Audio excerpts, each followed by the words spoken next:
दिल्ली के बारापुला में छाया जहरीला कोहरा, हवा बेहद खराब। दिल्ली के कश्मीरी गेट से आई कोहरे की तस्वीरें। दिल्ली की हवा गुणवत्ता अत्यंत खराब, विजिबिलिटी हुई बेहद कम। दिल्ली के धौला कुआं में भी कोहरे की मार, जहरीले कोहरे की वजह से एयर क्वालिटी बेहद खराब। दिल्ली के आनंद विहार से आई तस्वीरें, एयर क्वालिटी बेहद खराब, सांस लेना हुआ मुश्किल। दिल्ली में वायु गुणवत्ता अत्यंत खराब, कोहरे से पड़े जवाहरलाल नेहरू स्टेडियम से तस्वीरें आई सामने। एनसीआर में घना कोहरा, कोहरे के चलते स्मॉग का स्तर भी बढ़ा, वायु की गुणवत्ता 350 के पार। ग्रेटर नोएडा के कई इलाकों में विजिबिलिटी 300 मीटर, कोहरा बढ़ने के आसार, वायु की गुणवत्ता पर भी असर। दिल्ली के नजफगढ़ में छाया घना कोहरा, जहरीले धुंध में सांस लेना हुआ काफी मुश्किल।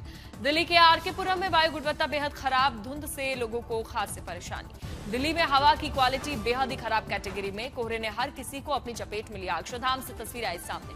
दिल्ली में प्रदूषण की मार, बेहद ही खराब कैटेगरी में हवा की क्वालिटी। इंडिया गेट से कोहरे और प्रदूषण की तस्वीरें सामने। दिल्ली में प्रदूषण की मार, हवा की क्वालिटी बेहद ही खराब, एम्स से तस्वीर आई सामने।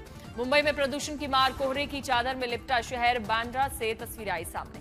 चंडीगढ़ में भी कोहरे और प्रदूषण की मार, कोहरे की चपेट में आया शहर, विजिबिलिटी बेहद ही कम।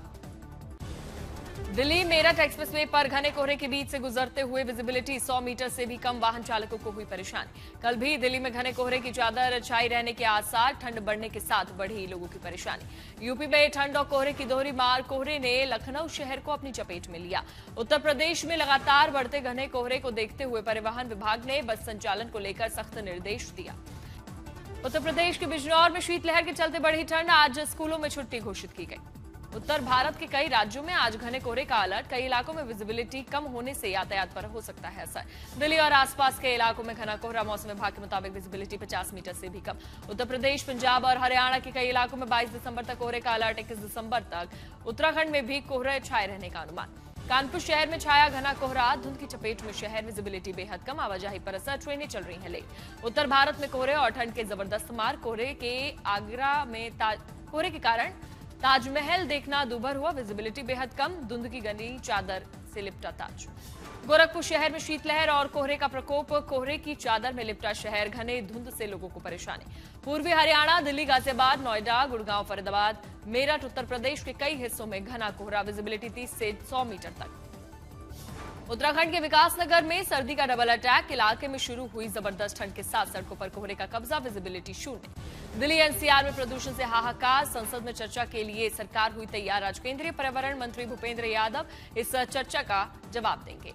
विपक्ष की ओर से प्रियंका गांधी संभालेंगे मोर्चा, प्रदूषण पर चर्चा की करेंगी शुरुआत। बीजेपी से बांसुरी स्वराज, निशिकांत दुबे और संजय जायसवाल भी बोलेंगे। लखनऊ में भारत बनाम साउथ अफ्रीका का चौथा T20 मैच रद्द होने पर अखिलेश ने नाराजगी जाहिर की। ट्वीट कर केंद्र और राज्य सरकार पर निशाना साधा। अखिलेश यादव ने बीजेपी पर हमला बोलते हुए कहा, बीजेपी वाले ना इंसान के सगे हैं ना पर्यावरण के, मुंह ढक लीजिए कि आप लखनऊ में हैं। अखिलेश के ट्वीट पर योगी सरकार का पलटवार, कहा प्रदूषण को लेकर निजी ऐप के आधार पर फैलाया जा रहा है डर, तथ्यहीन और निराधार, जनता से सावधान रहने की अपील। दिल्ली एनसीआर में प्रदूषण की समस्या पर सुप्रीम कोर्ट सख्त, सुप्रीम कोर्ट ने प्रदूषण घटाने के लिए दिल्ली बॉर्डर में 9 टोल प्लाजा बंद करने या शिफ्ट करने का निर्देश दिया। साथ ही कोर्ट ने अपने आदेश में संशोधन करते हुए BS3 मानक वाली पुरानी गाड़ियों पर कार्रवाई की छूट दी, लेकिन प्राइमरी स्कूल खोलने से साफ इनकार कर दिया। चीफ जस्टिस सूर्यकांत की अध्यक्षता वाली बेंच ने MCD को फैसला लेने के लिए सिर्फ 1 हफ्ते का समय दिया है। कोर्ट ने सिर्फ प्रदूषण ही नहीं बल्कि उससे प्रभावित होने वाले मजदूरों की आजीविका पर भी चिंता जताई। 2.5 लाख रजिस्टर्ड मजदूरों में से अब तक सिर्फ 7,000 मजदूर को पैसा। सरकार का ऐलान, दिल्ली में अब बिना पॉल्यूशन सर्टिफिकेट के नहीं मिलेगा पेट्रोल। PUC सेंटर पर 2 व्हीलर और 4 व्हीलर की लगी लाइन। दिल्ली में आज से नो PUC नो फ्यूल लागू हुआ। वाहनों की जांच के लिए 580 पुलिसकर्मी की तैनाती, 126 चेक पॉइंट पर 37 प्रखर वैन भी मौजूद हुई। दिल्ली सरकार का बड़ा फैसला, आज से सभी सरकारी और निजी संस्थानों में 50% वर्क फ्रॉम होम जरूरी। दिल्ली सरकार ने प्रदूषण से प्रभावित मजदूरों को 10,000 रुपए देने का ऐलान किया। ग्रैप 3 और ग्रैप 4 के कारण बेरोजगार हुए मजदूरों को ये मुआवजा मिलेगा। दिल्ली एनसीआर में अगले 6 दिनों तक AQI बहुत खराब से गंभीर रहने की उम्मीद। गाड़ियों से होने वाले एमिशन को रोकने के लिए रेखा गुप्ता सरकार की सख्ती। लखनऊ में कोहरे के चलते बदला स्कूलों का समय, अब 9 बजे से होंगे कक्षा 1 से 12वीं तक के सभी स्कूल। डीएम ने जारी किया आदेश। पीएम मोदी इथियोपिया के बाद 2 दिन के दौरे पर ओमान पहुंचे। ओमान के रक्षा मामलों के उप प्रधानमंत्री सैयद शिहाब बिन तारिक अल सईद से मुलाकात की। तारिक अल सईद ने पीएम मोदी के लिए डिनर का आयोजन भी किया। इस डिनर में मोदी के अलावा विदेश मंत्री जयशंकर और राष्ट्रीय सुरक्षा सलाहकार अजित डोभाल भी शामिल हुए। पीएम मोदी आज ओमान के सुल्तान हैथम बिन तारिक से द्विपक्षीय बातचीत करेंगे। इस दौरान दोनों देशों के बीच फ्री ट्रेड एग्रीमेंट पर साइन होंगे। ओमान में भी पीएम मोदी के स्वागत के दौरान दिखी भारतीय संस्कृति की झलक, लोगों में दिखा उत्साह। मोदी का ये दौरा भारत और ओमान के बीच राजनयिक संबंधों के 70 वर्ष पूरे होने के मौके पर हो रहा है। मोदी ओमान में रह रहे भारतीय समुदाय को भी संबोधित करेंगे। मनरेगा की जगह लोकसभा में पेश हुआ विकसित भारत जी रामजी बिल पेश। कृषि मंत्री बोले, गांव को गरीब मुक्त बनाएगा ये बिल। विपक्ष ने नाम बदलने के लिए भारी नाराजगी जताई। दिल्ली से यूपी तक प्रदूषण को लेकर सरकार अलर्ट जारी। सीएम योगी ने एक्सप्रेसवे पर पेट्रोलिंग बढ़ाने के निर्देश दिए। गोवा अग्निकांड में लूथरा ब्रदर्स को 5 दिन की पुलिस हिरासत में भेजा गया। 25 लोगों की मौत में होगी पूछताछ। इंडिगो के जवाब से संसदीय समिति संतुष्ट नहीं। डीजीसीए ने समिति के सवालों के ठीक जवाब नहीं दिए। समिति ने 15 दिन बाद फिर से पेश होने के लिए कहा। संसद में तनाव के बीच केंद्रीय मंत्री नितिन गडकरी और टीएमसी सांसद कल्याण बनर्जी के बीच दिलचस्प मुलाकात।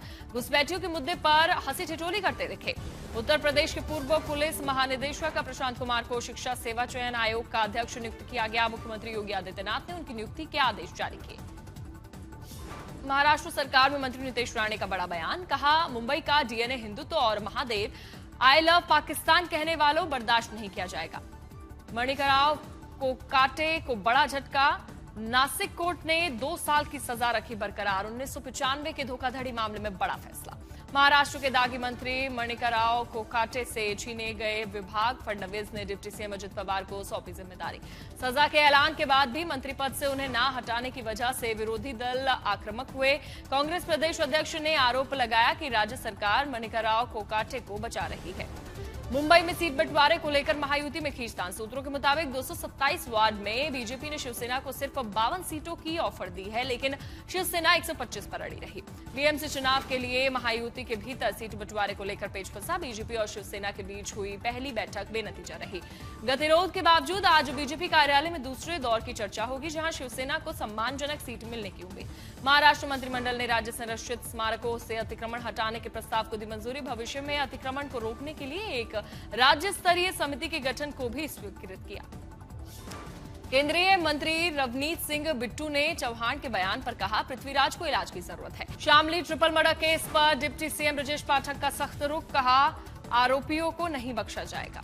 दिल्ली में डिंपल यादव ने भी शामली केस पर कहा, यह बहुत ही निंदनीय है, आरोपी पर सख्त एक्शन लिया जाए। बीजेपी के वरिष्ठ नेता जगदम्बिका पाल ने कहा, ये तालिबानी मानसिकता के लोग हैं, उनके खिलाफ कड़ी से कड़ी कार्रवाई होनी चाहिए। शामली घटना पर कांग्रेस सांसद इमरान मसूद ने कहा, ऐसे लोग जाहिल हैं, सख्त से सख्त सजा होनी चाहिए। कोई आदमी ऐसा कैसे कर सकता है। आईटी अवार्ड्स में इंडिया टुडे ग्रुप की धूम। इंडिया टुडे ग्रुप को मिले कुल 9 अवार्ड। आज तक को मिला बेस्ट हिंदी न्यूज चैनल का award. Popular English news channel के खिताब से नवाजा गया इंडिया टुडे। श्वेता सिंह को बेस्ट हिंदी एंकर के लिए मिला पुरस्कार। दिल्ली चुनाव और श्वेत पत्र के लिए की गई सम्मानित। हल्ला बोल के लिए अंजना ओम कश्यप को बेस्ट एंकर। मेल कैटेगरी में गौरव सावंत को अवार्ड दिया गया। शम्स ताहिर खान को मेरी आवारगी ने के लिए बेस्ट डॉक्यूमेंट्री का अवार्ड दिया गया। इंडिया टुडे ग्रुप की वाइस चेयरपर्सन कलीपुरी ने एक्ट्रेस आलिया भट्ट को दिया award. Global icon of Indian cinema के अवार्ड से सम्मानित हुई आलिया। दिल्ली में शुरू होने वाला है सबसे बड़ा ईवी एक्सपो। भारत मंडपम में 19 से 21 दिसंबर तक 23वें ईवी एक्सपो 2025 का आयोजन। दुनिया भर के ऑटोमोटिव इनोवेशन किए जाएंगे प्रदर्शित। ईवी एक्सपो में केंद्रीय मंत्री नितिन गडकरी संग कई मंत्री शामिल होंगे। आयोजक अनुज शर्मा ने दी जानकारी। पटना में कांग्रेस ने किया नेशनल हेराल्ड मामले में न्यायालय से राहत मिलने के बाद प्रदर्शन। बीजेपी दफ्तर जाने से पहले पुलिस ने रोका। लखनऊ टी20 कोहरे की वजह से रद्द हुआ। 6 बार एम्पायर्स के मुआयना करने के बाद भी शुरू नहीं हो सका ये मैच।